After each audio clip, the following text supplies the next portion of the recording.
Hi and welcome back to my channel. So this video is slightly different from what I usually do, which is usually like hauls and beauty and kind of fun stuff. This video would appeal for people who are currently in university at the moment, so are doing their law degree, so maybe on their first, second, third year. Maybe you're doing your LPC now, which is your legal practice course, or maybe you're even looking to embark upon a legal degree and you've got your sights set on really the top end law firms and you really want to succeed. And this video is basically going to be about my law experience. I guess I studied law. I didn't guess, I actually did. I studied law for 4 years, and the end of my career I was able to go to a Magic Circle law firm.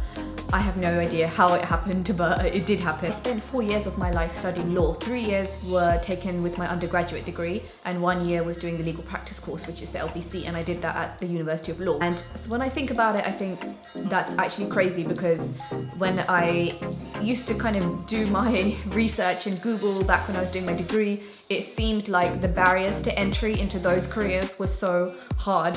I felt like I literally had no chance of getting it unless I got a first, and then I got like a honours in my LPC, or if I like went to Oxford or Cambridge or like LSE or like one of the top universities, and I literally thought that that is the formula and I need to kind of settle for second best because I don't think it's going to be possible. But hey ho, I actually ended up getting into Linklaters, which is known to be the world's sixth largest law firm. And when I look back and think what I achieved, I'm kind of in shock at how I did it. No longer am in the law profession. I run my own business. Thought it would be useful if I could share my tips and kind of nuggets of wisdom on my experience in law and how I did it and what I did to get good grades, and experiences which then enabled me to kind of get in and into the big bad boys. So starting off, before I went to university, I was either going to study history and then I was going to do a conversion course, which would be the GDL, and then I would do the LPC, or I was going to do law. However, I decided it would be a much quicker and relatively cheaper process to actually just start off with law and end with law, rather than having to do unnecessary course conversion, which in my opinion are just a waste of money. When it came to studying for law, it was a very big jump from what I had experienced in my A-level days. There was a lot of reading, and when I mean a lot of reading, I'm not even exaggerating. With law, you have to be prepared to go above and beyond, and not only do you have to read what you need to be read, which is case law and the statutes, the most important thing when it comes to really going above and beyond and scoring those 2-1s and those firsts are to do advanced reading. Every week when you're told what reading you need to do, I'm sure at the bottom of like the course outline, you'll be told that you need to do advanced reading. That's not something if you feel like. If you really want to do well, you better do your advanced reading. I used to do my advanced reading 2 weeks ahead of everyone else. So I needed that extra time to be able to read. Like if you're doing it week by week, you're not going to be able to keep up because you're having to do so many modules. To wake up early in the morning, I used to go to sleep at night if it meant that I had to be able to do my advanced reading, so I could be 2 weeks ahead. So when everyone was on week 2, I would be already reading for week 4, which enabled me to fit as much as possible and make amazing notes which were really detailed, and I just felt like I needed to know them, because when it came to the exams, they always tested your knowledge on the advanced reading. One of the tips that I give everyone, definitely do your advanced reading.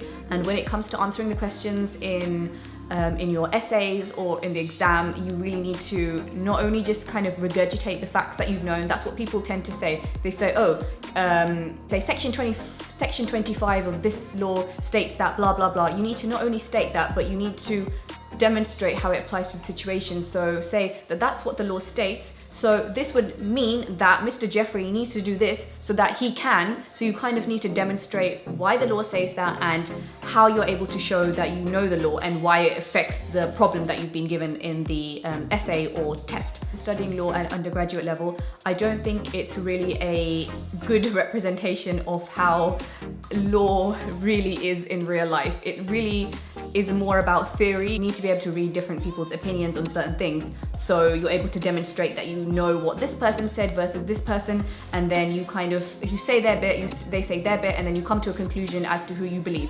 based on the facts that you have read based on their opinion. So it's very, very theoretical and less so practical. The practical aspects of being able to demonstrate that knowledge come when you study your legal practice course. They don't really care what Aristotle thought of the rule of law and if we are above the rule of law. They care about the facts and being able to demonstrate it. So in a way, you're able to kind of skip the nitty-gritty unnecessary bits, so that you're able to think as a lawyer. So you're able to think of the law and show solutions to their issues with the knowledge of the law that you have. When it came to my degree, I worked really, really hard, and it enabled me to get very close to a first, but I got a 2-1, but I was only like 3% away from a first. I was really gutted. I really wanted a first, but for me a 2-1 was really, really a proud moment, because after not having done very well in my A-levels, I was able to show that as long as you work hard and show complete and utter commitment with so much perseverance to what you're doing, and really do the advanced readings and almost give up on your social life if it needs be, then you can get where you need to in real life. When it came to the legal practice course, I also applied the same technique, came to learning about certain case law and certain statutory facts, and really just going to every single seminar and structuring my answers in the way that they were saying that you need to do it. So at this point, I had a good degree and I had a good mark in my legal practice course. My A-levels weren't that good. In fact, they were very disastrous. And when I used to Google, do you need good A-levels to get into Magic Circle firms, I'd come across all these like forums and people are saying, yes, you do. So let's say applicant A is really good. Applicant B is also very good, but then they have lower A-levels, they're obviously going to take applicant A. So in my mind, I thought, okay, I don't think I'm even going to get into a good firm, so I'm just going to settle with whatever I can get.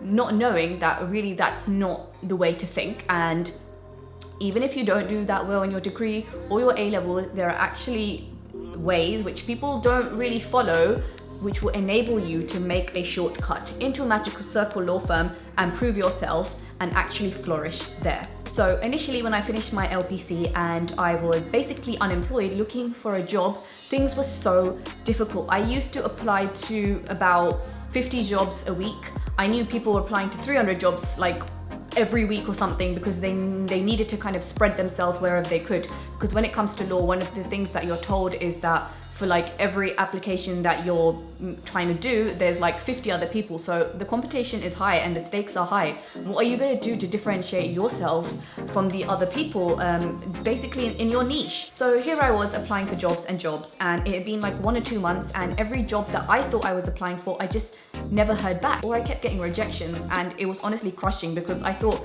I've come this far and I'm still not able to get a job. This is when the window of opportunity opened, which would then be the reason why I did end up in a Magic Circle law firm. And I ended up getting a call from an agency saying, oh, I happen to see your CV.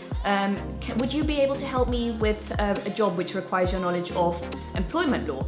I didn't even remember applying for this job, but because I had applied for so many jobs, a lot of applications had been received by agencies, and when they get your application, they automatically take your CV into account and they store it in their database. So when they have jobs that they need to find applicants for, they kind of run a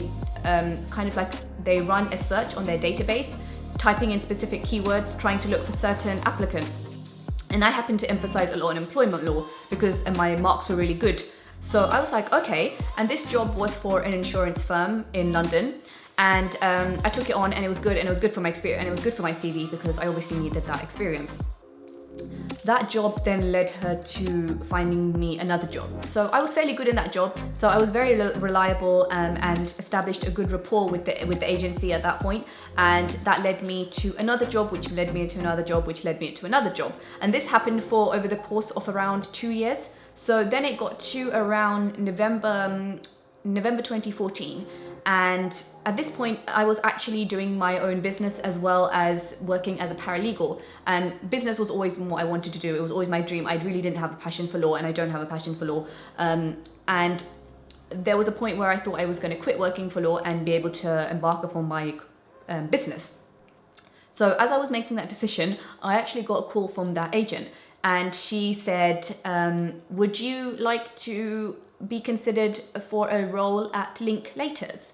And I was like, Linklaters? Are you sure? And she was like, yeah. So obviously I would have been a fool. I mean, my mum would have said I would have been a fool. I think all my friends would have been saying that you've been a fool if I wouldn't take that opportunity up. So It was a temporary role, and they needed a lot of paralegals to work on a really massive case. So I ended up going there, and what happened is that the project would end up, there would be more work needed for that project. So my contract would keep being extended. So here I was working in the world's 6th largest law firm, and I thought, how crazy is it that I've been able to get to this opportunity very inadvertently, but it was the fact that I was able to develop that rapport with that agent who was able to get me my foot in the door. And when I mean opportunities, you need to be able to establish opportunities in different ways. People tend to apply for training contracts 2 years in advance, and kind of go down that general route of doing it and applying for training contracts through the websites. It's really difficult to show who you are and differentiate yourself when you're kind of just one number amongst the river of applications that they're getting. You sometimes need to be able to know what the alternative ways are. So once you've got your foot in the door, you're able to show yourself. I think if I had decided to stay and do law, my contract would keep getting extended. And also what a lot of paralegals were doing is that they were applying for permanent contracts there. They already established really good relationships with the lawyers and the solicitors. They had already established really good relationships with the HR in the firm, as well as the training solicitors, and basically people who were able to see that they were really good at the job. But they had more of a chance of getting that rather than a person who is doing it through the conventional way of an application. So a lot of people went on to get permanent contracts and then become permanent paralegals, and then from then on they would be considered for the role of training contracts. And really that was an alternative way of getting into the system without going through the conventional way, which you're taught like 2 years in advance, do the training contract, make the application, and if you don't get it, it's like you're left kind of waiting for the next one because you have to apply 2 years in advance. So yeah, that way just doesn't work. I never knew about this until I actually was able to experience it, and I was able to get really unique opportunities. Like my friend, she did this, but now she's working for like a really big insurance firm. But she came as a temporary worker, but because she proved herself, even that one week got extended into 2 weeks, which got extended into a month, which got extended into a year, which has now got extended to like a lifelong contract. So that's really just my tips on when it comes to breaking the law industry. You don't have to be the best. You don't have to have got the best A-level results. My A-level results were not that great. I did well in my degree because I really wanted to redeem myself, but it was more about establishing relationships with people in a way which I didn't think would help me. I didn't think that call from that agent like 2 years in advance of getting that position in the Magic Circle law firm would ultimately lead me to that opportunity. What I've learned from my 4 years in law and 2 years working in the city as a paralegal is that you don't have to be the cleverest, you don't have to be the most schmooziest when it comes to networking. You just have to be hardworking, and you have to be able to put yourself in positions which you think aren't really that great, but they can lead you to bigger opportunities. And I think people would laugh at me if I said, yeah, I'm going to be ending up in a Magic Circle law firm, because I just didn't seem like that candidate. I was just never that ambitious about it. But here I am, and I'm proud to say that I was able to do it. And I hope that these are just some tips and just kind of like little bits from my story that you'll be inspired by. So if you like this video, please give it a thumbs up. I've got my social media links below, so feel free to follow them, and please subscribe to my channel, and I'll be back with another video probably related to something completely different very soon. So thank you very much. Bye.